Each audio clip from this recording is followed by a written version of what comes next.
मुंह बे तड़वट पिरी पगह छोड़िया का मुही में घट न त सजण सबा जा खां। मुंह उभे तड़ झल पिरी पगह छोड़िया का मुही में अल न त सजण सबा जा खां।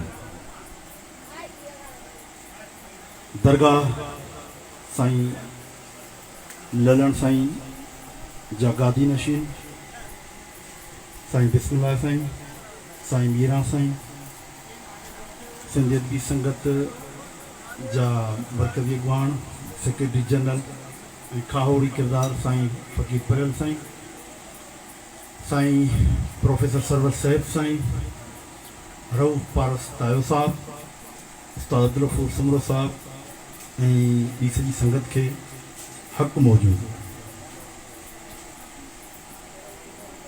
पाण अॼु हिते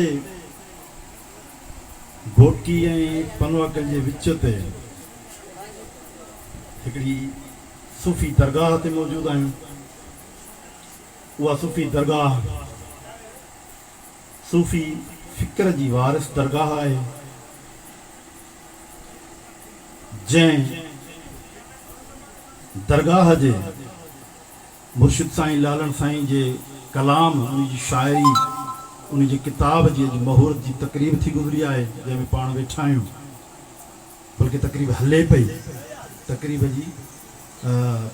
रूनमाई जेका हुई किताब वारी, उहो लम्हो गुज़री वियो, पर बाक़ी तक़रीब जारी आहे। साईं लालन साईं जे शेर खां, उनजे कलाम खां सच त मां अॻु में वाक़ुफ़ु कोन हुउसि, पर हिते सवेरे पहुतुसि त हुन खां पोइ किताब मिलियो ऐं मूं पहिरियों दफ़ो साईं जो किताब ऐं साईं जी शाइरी ॾिठी आहे। ऐं इहा केॾी न बदकिस्मती हुई सिंधी शाइरीअ जी, सिंधी अदब जी तारीख़ जी, सूफ़ी फ़िक्र जी ऐं सूफ़ी फ़िक्र जी तारीख़ जी, जो अहिड़ी शाइरी अॼु खां अॻु छपियल न हुई। तंहिंजे करे हिन किताब खे जिन बि दोस्तनि छपरायो आहे, ऐं उन्हनि सभिनीनि खे मुबारकबाद पेश करियां। साईं ललन साईं जी हिकिड़ी सिट जंहिं मूं ते वासो करे छॾियो, उहा सिट आहे त कयोसीं पाण खे ज़ाहिर हुस्न दीदार जे ख़ातिर। इहा सिट जॾहिं मूं पढ़ी सवेरे उते मथे जॾहिं वेठो त मूं ते केतिरनि ई सूफ़ी शाइरनि जी शाइरी मुंहिंजे तहत शौर मां मुंहिंजे शौर ला शौर ते लहंदी वई। चीज़ल रखियल साईं जो कलाम ज़हन ते आयो, बेदिल साईं जो कलाम ज़हन ते आयो, सचल साईं जो कलाम ज़हन ते आयो, बुल्ला साईं जो कलाम ज़हन ते आयो, लतीफ़ मुर्शिद जो कलाम ज़हन ते आयो। ही उहा ई रमज़ आहे जेका हीअं बि अॻ में बयानु कयल हुई त मटाए वेस सो ज़ाती अलो इंसान में आई, या वहदत मां कसरत थी वहदत कसरत कुल, ई हुल हुलाचो हुल बिला है संदो सजणो। इहा वहदत मां कसरत छा आहे? लालन साईं जो बि हिकिड़ो बैत हिकिड़ी सिट ऐं तव्हांखे ॿुधाइणु चाहींदुसि इन वहदत मां कसरत वारे पसमंज़र में। पंहिंजे राय सां हिते आयासीं, पंहिंजे राय सां हिते आयासीं, पंहिंजी मर्ज़ीअ सां आयासीं, सभु पूरा मतिलब पायासीं। इन खां अॻिते नथो पढ़े। पंहिंजे राय सां हिते आयासीं, सभु पूरा मतिलब पायासीं। हाणे ही जेको फ़िक्र आहे, या ही जेको फ़िक्र त कयोसीं पाण खे ज़ाहिर हुस्न दीदार जे ख़ातिर, इहा दरअसल तशरीह आहे कुन फयकून जी। कुन उहो अमर मज़दर, उहो हुकुम जेको ख़ुदा ॾिनो, पर ख़ुदा इहो हुकुम कंहिंखे ॾिनो? कुन जॾहिं त पाण खे ख़बर आहे त जंहिं महिल इहो ख़ुदा हुकुम ॾिनो आहे उन महिल ज़मान मकान कोन हुया, ज़मीन कोन हुई, ज़मान कोन हो, धरती कोन हुई, उब सिज चंद तारा कोन हुया, कहकशाऊं कोन हुयूं, मिटीअ जो ज़रो बि कोन हो, कला बि कोन हुई, हवा बि कोन हुई, फ़ज़ा बि कोन हुई। पोइ इहो ख़ुदा कंहिंखे चयो? Who was there? Obviously nothing was there. को बि त कोन हो। ऐं जे थोरी देरि लाइ पाण इहो बावर करे वठूं त हुन कंहिंखे चयो आहे त पोइ त वाधान्यत ई वई, पोइ त तौहीद ई वई, पोइ त हिकिड़ाई वई, पोइ त हड़ई वई, छा बि चओ? माना त कोई हुयुसि न, कोई कोन हुयुसि, हो त कुल लावद आहे न, कीअं हूंदो हुन सां को? हाणे मां इहा गुज़ारत इहा परोली कीअं बणिजे त हुन कुन छो चयो ऐं कंहिंखे चयो? उहा तशरीह हिते सूफ़िन ॾिनी आहे, ललण साईं ॾिनी आहे, लतीफ़ साईं ॾिनी आहे, सचल साईं ॾिनी आहे, बेदल साईं ॾिनी आहे, रोहल साईं ॾिनी आहे, ॿुधल साईं ॾिनी आहे। ओ वही ॻाल्हि मटाए वेस सो ज़ाती अलो इंसान में, हुन कुन पंहिंजो पाण खे चयो। ग्रामर में हिकिड़ो हूंदो आहे ज़मीर मुतकल्लिम जेको ॻाल्हाए थो, फर्स्ट पर्सन जेको अंग्रेजी में चइबो आहे। ॿियो थींदो आहे ज़मीर हाज़िर जंहिंखे सेकंड पर्सन चइबो आहे। टियों थींदो आहे ज़मीर ग़ाइब जंहिंखे थर्ड पर्सन चइबो आहे। हाणे ख़ुदा सां त को हुयो ई कोन, तंहिंजे करे न कंहिं ज़मीर हाज़िर जी गुंजाइश, न कंहिं ज़मीर ग़ाइब जी गुंजाइश, यानी न को सेकंड पर्सन हो न को थर्ड पर्सन हो, उहो पाण ई हुयो। हाणे पाण ई हुयो त कुन कंहिंखे बि चए, हुन कुन पंहिंजो पाण खे ई चयो। ऐं पाण खे जॾहिं कुन चयईं त पोइ छा थी पियो? फयकून। ओ इहा ॻाल्हि लालण साईं चई, पंहिंजे राय सां हिते आयासीं, सभु मतिलब पंहिंजा पायासीं, या ही त कयोसीं पाण खे ज़ाहिर हुस्न दीदार जे ख़ातिर। इहो हुस्न फयकून हो, दीदार उहो कुन जो हुयो, मालिक पाण हुयो, ॿियो कुझु बि कोन हुयो, खिलाऊं कोन हुयूं, ज़मीनूं कोन हुयूं, ज़मान कोन हुया। हाणे ख़ुदा जॾहिं कुन जे अमल में, कुन जे इन हुकुम खां पोइ, इन ख़्याल खां पोइ, लतीफ़ साईं सचल साईं चयो मैं त ख़्याल हां मिल सां नाल ख़्याल हो, ही ख़्याल हो, ख़्याल जो ख़्याल हो, तसवर हो, तसवर जो तसवर हो। हुन पंहिंजो पाण खे हुकुम कयो, पंहिंजी ख़्वाहिश पाण ॾेखारी, कुन, ऐं हुनजो रद्दमल आयो, जवाब आयो, फयकून माना थी पियो, कुन माना थी पओ, फयकून माना थी पियो, डन अंग्रेजी में चवंदा, सिंधी में चऊं थी वियो। उहो थी वियो जेको त हू पंहिंजो पाण खे, जेका उहा ज़ात हुई जेका हिन काइनात खां अॻु में हुई, यानी अॼु बि साइंसदान फिलासफर ही जेका बि काइनात मौजूदु आहे उनजो पॉइंट समथिंग डिस्कवर करे सघिया आहिनि, 99 पॉइंट समथिंग काइनात खे डिस्कवर न करे सघिया आहिनि। ऐं मुल्लो थो चए त मां ख़ुदा जो ही जेको आहे तसवर तव्हांखे ॾियां थो। उहो मुल्लो हिन काइनात जे ख़ुदा जो अहिड़ो तसवर कीअं थो ॾेई सघे, कामिल तसवर, जेको वरी ख़िलाक हिन सॼी तख़लीक़ खां, हिन सॼी ख़ुदाई खां, हिन सॼे समाज खां, हिन सॼी फितरत खां अलहदा वेठल हुजे।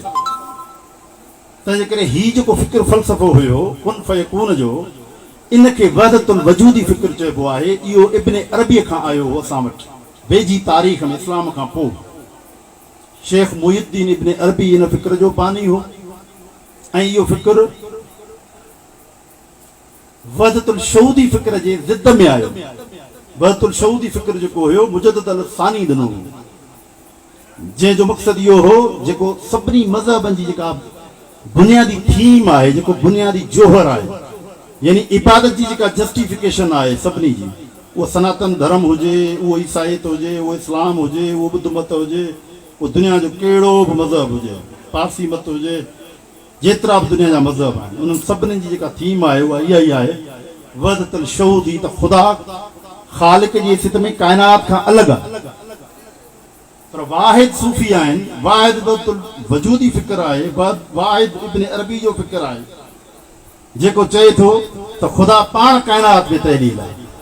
भींड भितर में ख़ुदा आहे, हिन अंब जी वण में ख़ुदा आहे, हिन अंबड़ीअ में ख़ुदा आहे, हिन पन में ख़ुदा आहे, हिन कख पन में ख़ुदा आहे, हिन भींड भितर में ख़ुदा आहे, हिन माइक में ख़ुदा आहे, हिन पाणी में ख़ुदा आहे, हिन हवा में ख़ुदा आहे, हिन रोशनी में ख़ुदा आहे। अला नूर समावात वल अर्ज़। ऐं नूर छा आहे? रोशनी। रोशनी जी रफ़्तार खे अॼु ॾींहं ताईं कोई डिस्कवर न करे सघियो आहे साइंसदान। उन उहा रफ़्तार छा आहे? उते वक़्त जो, टाइम जो, ज़मान मकान जो ताईं कीअं थो थिए रोशनी जी रफ़्तार में, कोई बि एक्सप्लेन न करे सघियो आहे। नूरी साल जिनखे चयो वेंदो आहे साइंस में, उहे नूरी साल केतिरा आहिनि, कीअं आहिनि? त हीउ जेको फ़िक्र फ़लसफ़ो हो जेको इब्न अरबी जी शिकिल में इस्लाम खां पोइ असां वटि आयो, बेसिकली हिन जा असुल ख़ालिक असां सिंधी माण्हू आहियूं। इहो उन ज़माने में जॾहिं इस्लाम अञा न आयो, इस्लाम जी उमिरि आहे 1500 साल, ईसाई मज़हब जी उमिरि आहे 2021 साल, सनातन धर्म जी उमिरि आहे वधि में वधि 2.5-3 साल, बुद्ध धर्म जी उमिरि आहे वधि में वधि 2-2.5 साल, सभिनी मज़हबनि जी उमिरि आहे वधि में वधि 3000-4000 साल।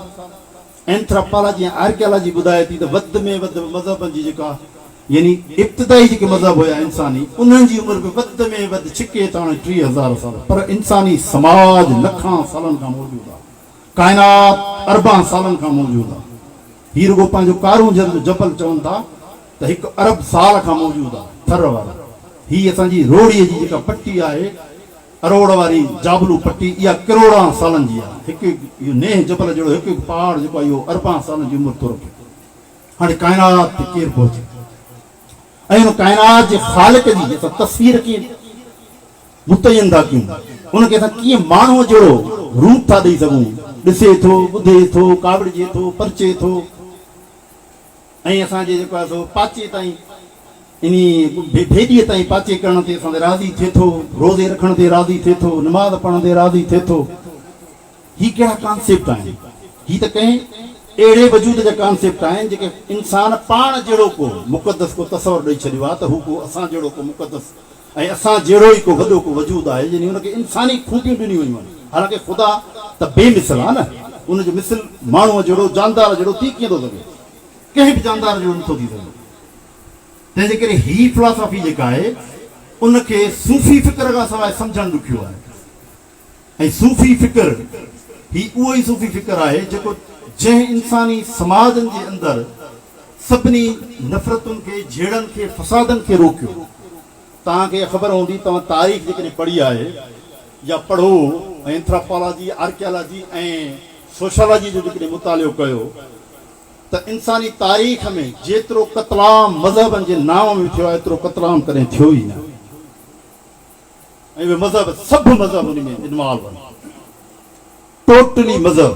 ऐं उन्हनि मज़हबनि में जेतिरो लखे न किरोड़े न अरबे इंसाननि जो क़त्ल गारत थी आहे, ज़ुल्म थिया आहिनि, नाहक थिया आहिनि, उन्हनि सभिनी खे रोकण जे लाइ क़दीम दौर खां वठी इहो सूफ़ी फ़िक्र हुयो, जंहिं इंसाननि जे लाइ इहो चयो गैर मज़हब लाइ, ॿिए कंहिं मज़हब वारे माण्हू लाइ, काफ़र जे लाइ त बाबा इन में बि ख़ुदा मौजूदु आहे। उनखे तव्हां भीड़ भितर न हणो, हथियार न हणो, तीर भड़ची भालो गोली न हणो, बम बारूद न हणो, उन में बि अलाह मौजूदु आहे। शैतान खे अलाह ख़लक़ियो आहे न बाबा। लतीफ़ साईं त शैतान जो वॾो वकील आहे, चए थो आशिक़ त आज़ादी ॿिया मिड़ई सधड़िया मुंहिंजा सिक सभी लानती लाल थियो। असांजो हिकिड़ो सूफ़ी बुज़ुर्ग शाइर उस्ताद ज़ेब, उन चयो त आदम जे हवाले खां ऐं शैतान जे हवाले खां सजदे गैरान वजह गज़ब, सजदे आदम हुक्म रब, हुक्म अजब में फ़र्क़ अजब, हीअ हिकायत सम्झे के ॿिनि सभिनी मलाइकनि ॻाल्हि मञे वरिती, शैतान आज़ादी न मञी। रीज़न कहिड़ो? रीज़न इहो त हुन चयो त ऐं मालिक तोखे सजदो कंदुमि, सजदो जो हक़दार तूं आहे, ॿिए खे न कंदुमि। हाणे जॾहिं इहो फ़िक्र बि मौजूदु आहे त पोइ हीउ जेको इंतिहा पसंदि मुल्ला आहे उहो कंहिंखे काफ़िर चई गोली कीअं थो हणे? कंहिं हुनखे इहा इजाज़त ॾिनी आहे? क़ुरान शरीफ़ मां साबित करे, रसूल करीम सल्लल्लाहु अलैहि वसल्लम जी सीरत मां साबित करे, इमामनि जी सीरत मां साबित करे, सहाबा जी सीरत मां साबित करे त कंहिंखे गैर मुस्लिम हुजण जे करे काफ़िर चई था, मारे छॾियो। भई ईअं त पोइ सही, यानी तव्हां ख़ुदा खे रब्बिल मुस्लिमीन छो था बणायो? ज़रूरी आहे ख़ुदा रब्बिल आलमीन आहे, उनखे तव्हां रब्बुल मुस्लिमीन ऐं रब्बुल वहाबीन ऐं रब्बुल जेका इहो थोरो छो था कंदा अचो? उनखे वधाए वॾो छो था कयो? असांजो माण्हू इहो सम्झण लाइ तयारु न आहे। उन फ़िक्र खे सूफ़ी फ़िक्र ई हज़ारनि सालनि खां मुंहुं ॾिनो आहे, इन सॼे झेड़े खे, फ़साद खे। तव्हां ॾिसो बर सग़ीर में औरंगज़ेब आलमगीर ऐं दारा शकू ॿई भाइर आहिनि। औरंगज़ेब आलमगीर पोइ लॻाए वहदतुल शहूदी फ़िक्र जो, मुजद्दिदुल सानीअ जो, उनजे फ़िक्र तहत हू पंहिंजे भाउ दारा खे जेको वहदतुल वजूदी फ़िक्र जो कायल आहे उनखे क़त्ल करे थो छॾे, पीउ खे क़त्ल करे थो छॾे, इक़्तिदार आहे पंहिंजे पीउ भाउ खे क़त्ल करे थो छॾे, घर जे भातियुनि खे क़त्ल करे थो छॾे। इहो कहिड़ो वक़्तु छो जी फिक्र आहे? उन जी जाइ ते दारा शकूर जेको आहे उहो तारीख़ में ज़िंदा आहे, उहो अमर आहे, उहो इब्न अरबी जो पोइ लॻाए, उहो वक़्तु वजूदी फिक्र जो पोइ लॻाए। हीअ हुन जी जंग का रुगो घर जी जंग नहीं, ॿिनि फिक्रनि जी, ॿिनि नज़रियनि जी जंग हुई, ॿिनि मुख़्तलिफ़ ऐं पैरेलल मुतज़ाद लकीरुनि जी जंग हुई, मुतज़ाद फ़लसफ़नि जी जंग हुई। ऐं हुन जंग में तारीख़ में बिल्कुलु ईअं ई दारा शकूर खटी वियो जो यज़ीद खां तारीख़ में हुसैन खटी वियो, समाज में हुसैन हाराए वियो, तारीख़ में हुसैन खटी वियो। सो ही जेको फिक्र आहे, ही सूफ़ी फिक्र जेको आहे, जंहिं असांखे वारिस शाह ॾिनो, जंहिं असांखे बुल्ला शाह ॾिनो, जंहिं असांखे हक़ बाहू ॾिनो, जंहिं असांखे शाहनाज शहीद ॾिनो, जंहिं असांखे सचल ॾिनो, जंहिं असांखे रोहल ॾिनो, उन फिक्र खे, उन फिक्र जे माण्हुनि खे को इंतिहा पसंदि माण्हू बीह करे चवे त ही काफ़रनि, ही त मश्करी आहे, ॿियो छा आहे? रोहल साईं चए थो अंधनि ऊंधा ई न लहे, तन खे सच चवंदो केरु, हिकु हिंदू ॿियो मुस्लिम, टियों विच विधाऊं ॿेर, रोहल राह पिरीअ जी घटि लधोसूं घेर, सा काॾे कंदी पेर जा सुती काबे विच में। वरी बाबा छड़ो ओलह में अलाह छा, उत्तर में केरा, ओभर में केरा, ॾखिण में केरा, जारी करे ख़ुदा आहे, हेठि बि ख़ुदा आहे, मथे बि ख़ुदा आहे, सॼी खिला आहे, बाल वांगुरु हुन में लटकूं था पाण, सॼा सयारा, ज़मीन, सिज, चंद, तारा, सॼी खिला आहे, उन में न को ज़मीन आहे न को आसमान आहे। ऐं हुन विच में असां मौजूद आहियूं, चौधारी ख़ालिक पाण, हर जाइ ते ख़ुदा पाण। हाणे हीउ जेको कॉन्सेप्ट आहे, इहो असां वरी ॾिसूं त जदीद साइंस ऐं फिलॉसफी में असांखे कीअं थो सम्झ में अचे। जंहिंखे असां कुन फेकूं चऊं था, उनखे साइंस में बिग बैंग चयो थो वञे, मूं टाइम हलाए थो, उनखे बिग बैंग चयो थो वञे। हाणे बिग बैंग या कुन फेकूं ॻाल्हि साॻी आहे। ऐं इज़ इक्वल टू mc² जेको आइंस्टाइन जी फिलॉसफी असां पढ़ूं था, एनर्जी बराबरि आहे मास जे, मास बराबरि आहे एनर्जी जे, मादो एनर्जी जे बराबरि आहे, तवानाई जे, तवानाई मादे जे बराबरि आहे। हाणे इहो साॻियो ई फ़लसफ़ो ख़ुदा जी तहरीर वारो आहे ऐं अलाह नूर समावात वल अर्ज़ वारो आहे।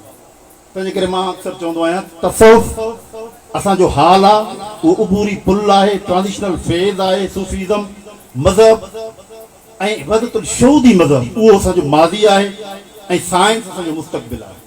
मज़हब ऐं साइंस खे का शइ मिलाए सघे थी दुनिया जे अंदरि, त उहो तसव्वुफ़ आहे, उहो सूफ़ीज़म आहे।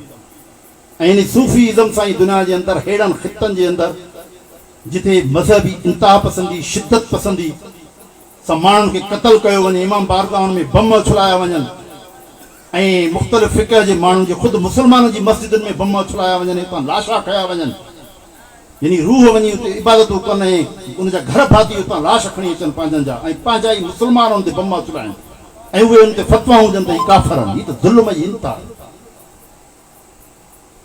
तंहिंजे करे सूफ़ी फिक्री आहे जेको दुनिया खे अमन व आशती सां, सुकून सां, इंसानियत सां, मोहब्बत सां जीअण सेखारींदो, ऐं जीअण सेखारे थो, ऐं जीअण सेखारियो अथसि।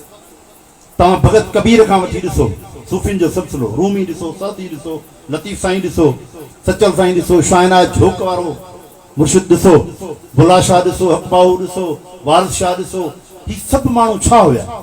यानी कबीर भगत मरे थो त मुस्लमान चवंदा त असांजो आहे, हिंदू चवंदा असांजो आहे, सिख चवंदा असांजो आहे, गुरु नानक मरे थो मुस्लमान चवंदा असांजो आहे, सिख चवंदा असांजो आहे, हिंदू चवंदा असांजो आहे। ईअं हुजे न माण्हू, इहे सूफ़ी आहिनि, इहे इंसान दोस्त आहिनि। त हीउ जेको सूफ़ी फ़िक्र आहे, मूं अर्ज़ु कयो त हीउ इस्लाम खां अॻु असां वटां ई अरबनि ऐं यूनाननि वटि वियो, ईराननि वटि वियो, ऐं उहो संस्कृत जो जेको जुमिलो आहे जिथां हक़ मौजूदु निकितो आहे उहो आहे तुत्र तत्र सर्वतर, संस्कृत में चइबो आहे, यानी जिथे किथे ऐं जंहिं महिल तंहिं महिल, यानी ज़मान ऐं मकान कहिड़ो बि हुजे हू मौजूदु आहे। जंहिं मां पोइ अरबन अची साॻिया, यानी असांजा शागिर्द यूनानी हुया, यूनानियुनि जा शागिर्द ईरानी ऐं जेको आहे अरब हुया, अरब अञा ईरानियुनि जा शागिर्द, वरी पोइ उतां ई उहो फ़िक्र इब्न अरबी उतां फिरी असां वटि आयो। असां ई असुल हिन जा ख़ालिक़ आहियूं, त असां ई इहा फिलॉसफी ॾिनीसीं, वेद असां लिखिया आहिनि सिंधु जे किनारनि ते बि, सॼी दुनिया खे फिलॉसफी असां ॾिनी आहे, सॼी दुनिया खे तारीख़ असां ॾिनी आहे, सॼी दुनिया खे तहज़ीब असां ॾिनी आहे, हीउ सूफ़ीज़म जो फ़िक्र असां ॾिनो आहे। असांजा हर हिकु ज़िले में, हर हिकु तलके में तव्हां ॾिसो त केॾा फ़क़ीर सूफ़ी आहिनि, तां जेकबा जी सरहद बलूचिस्तान जी सरहद खां रोहल साईं चीज़ल ऐं रखियल जी दरगाह खां शुरूआति कयो। अचूं था वरी साईं ॿुॾल जी दरगाह आहे, उन खां पोइ हिते अचूं था, हीउ पासो सॼो दरगाहुनि सां भरियल आहे। साईं अनवर हीअ दरगाह, हेॾा ख़ैरपुर ज़िलो सॼो दरगाहुनि जो भरियल आहे। सचल साईं आहे, गमदिल साईं आहे, अॻिते वञो तव्हां लतीफ़ साईं आहे, शवाइन आहे। त सिंध जो को ज़िलो ख़ाली न आहे जिते दरगाहूं न हुजनि सूफ़ियुनि जूं, फ़क़रान जूं। ऐं उतां कॾहिं बि हज़ारनि सालनि में कंहिं माण्हूअ खे तकलीफ़ न मिली आहे। अञा टे वक़्त मानी मिली हूंदी, मोहबत मिली हूंदी, इंसानियत मिली हूंदी, पर उन्हनि माण्हुनि कॾहिं वञी कंहिं बम न हणायो हूंदो त भई फलाणो काफ़र आहे, फलाणो गैर मुस्लिम आहे, फलाणो दुश्मन आहे। अहिड़ी का ॻाल्हि न। हिते हिंदू अचे, सिख अचे, ईसाई अचे, सभु असांजा भाई। छो त असां अहिड़े रब जा क़ाइलूं जेको रबुल आलमीन आहे, रबुल मुस्लिमीन आहे। ऐं असां अलाह खे सिर्फ़ु मुस्लमाननि जो नथा सम्झूं, सॼी काइनात जो सम्झूं था। नांग बिच्छू भला ऐं शैतान जो ख़ुदा ई आहे, उनखे कंहिं जेको आहे ॿिए कंहिं जनम कोन ॾिनो आहे। ऐं दरअसल हीउ जेको आहे सॼी काइनात जेका आहे उहा ख़ुदा जी तहलील आहे। मूं सवेरे अर्ज़ु कयो, ख़ुदा पाण उन में मौजूदु आहे।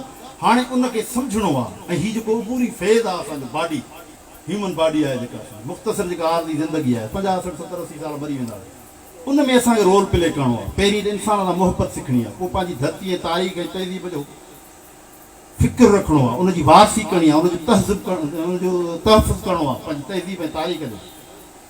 ऐं पंहिंजी क़ौम ऐं पंहिंजे वतन जी ॻाल्हि करणी आहे। छो त असां तेसि ताईं कंहिं इंसानियत जी ॻाल्हि नथा करे सघूं जेसि ताईं पंहिंजे घर वारे, पाड़े वारे ऐं पंहिंजी क़ौम जे मज़लूम माण्हू जी ॻाल्हि नथा कयूं। असांखे फ़लस्तीन ऐं कश्मीर जे मज़लूम जी यानी ॻाल्हि करणु शर्म अचणु घुरिजे। छो त असांजो पंहिंजो सिंध वतन ऐं पंहिंजे ओड़े पाड़े में जॾहिं मज़लूम मौजूदु आहिनि त पहिरीं त असां उन्हनि जी वारसी कयूं न, पोइ आहे फ़लस्तीन, पोइ आहे कश्मीर, पोइ उन्हनि जी कजे, पोइ दुनिया जे ॿियनि माण्हुनि जी कजे। सो हीउ जेको सूफ़ी फ़िक्र आहे, साईं लालण साईं जो फ़िक्र आहे, साईं अनवर साईं जो फ़िक्र आहे, साईं सचल साईं जो फ़िक्र आहे। सचल साईं चए थो न कंहिं जोड़े जबार खे न को परवर जो पीमा, इहो जो समाव परवर पैदा कंहिं कयो। ॾे बोला जवाब। लतीफ़ साईं तो चए त एक कसर दर लख कोड़े कणस गिणखियूं, जिरां करियां परख तेरां साहिब साम्हूं। मूंखे त छड़ो ओलह में, ओभर में, उत्तर में, ॾखण में, जारे करे ख़ुदा तो नज़र अचे। मुले ॻाल्हाए छो ओलह में नज़र थो अचे। इहो फ़िक्र जेको आहे सूफ़ियुनि जो फ़िक्र, इहो असांखे अपनाइणो आहे। हीउ हज़ारनि सालनि खां असांजो जेको हिकिड़ो विरसो आहे उनखे असांखे ज़िंदा रखिणो आहे। ऐं मां पंहिंजे आख़िर में जेको आहे सो उस्ताद अब्दुल सुमरे जी हिननि ॻाल्हियुनि जी हिमायत कंदुसि जेको हुन तमामु सुहिणियूं फ़िक्रंगेज़ ॻाल्हियूं कयूं। साईं रऊफ़ पारस दाए जेके सुहिणियूं ॻाल्हियूं कयूं आहिनि त हर हिकु सूफ़ी दरगाह ते, छोड़ो हिन ते न, हर हिकु सूफ़ी दरगाह ते इल्मी अदबी कॉन्फ्रेंसूं थियणु घुरिजनि, मुशाइरा थियणु घुरिजनि ऐं क्लासिकल ऐं सूफ़ी राग रंग ऐं समाज जी महफ़िलुनि सां असां पंहिंजे तहज़ीब ऐं तारीख़ जे विरसे खे संभाले ईंदड़ नसलुनि जे लाइ अॻिते वठी हलूं। इहा ई क़ौम आहे, इहो ई वतन आहे, इहो ई आला इंसान जो गुण आहे, इहा ई सूफ़ीज़म आहे, इहो ई काइनात में वरी ॿीहर तइलीम थी वञिणो आहे। बिल्कुलु ईअं जे साइंस जे मुताबिक़ असां पूरिया वञूं, साड़िया वञूं, फितरत में वरी मोटी वेंदासीं, वरी असांजो कुझु नओं शेप हूंदो। फिज़िक्स में ईंदो आहे त मादो या तवानाई न तख़लीक़ करे सघे थी, न फना करे सघे थी, न डिस्ट्रॉय करे सघे थी, न का शइ तख़लीक़ करे सघे थी। तंहिंजे करे हर शइ जेका आहे सा उहा पंहिंजो ट्रांज़िशनल फेज़ चेंज करे थी, पंहिंजी प्रॉपर्टी में साॻी रहे थी। मादो ऐं तवानाई कहिड़ी बि सूरत हुजे पर प्रॉपर्टी साॻी आहे, शेप चेंज थिए थो। असां वरी पंहिंजी ईंदड़ नसलुनि में हिननि नंढड़नि में ॿीहर मोटी ईंदासीं, पंहिंजे तुख़्म जे सूरत में, हिननि किताबनि जी सूरत में ज़िंदा रहंदासीं, कलामनि जी सूरत में ज़िंदा रहंदासीं, फ़िक्र जी सूरत में ज़िंदा रहंदासीं, हिननि वणनि ॿूटनि जी सूरत में ज़िंदा रहंदासीं ऐं पंहिंजे आला इंसान जो फ़िक्र सां ज़िंदा रहंदासीं। हक़ मौजूदु, सदा मौजूदु।